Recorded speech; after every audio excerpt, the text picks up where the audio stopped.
Alright, today we are replacing this regular Dodge key fob and we're going to give it an aftermarket Demon fob. Pretty straightforward process. I'm going to be using a flat tip screwdriver about this size, and it's a good time to go ahead and replace your battery. This takes one of the 2032 batteries. And links below to everything I'm using here. So first order of business, take out the physical key here. You can just use that to pry these two apart. Now the biggest trick here is some of these will be glued in place, and you want to take this screwdriver and just push right here and loosen that up. Make sure you keep your thumb out of the way so you don't stab yourself.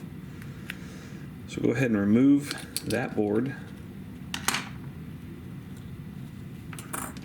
Go ahead and open up your new one. I'm going to be using this blue fob.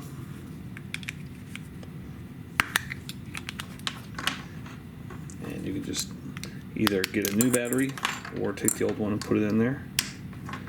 And then put in your old board. Put that together. And take the original key, insert it in there, and you're good to go. Hope that was helpful. Make sure you hit that thumbs up button.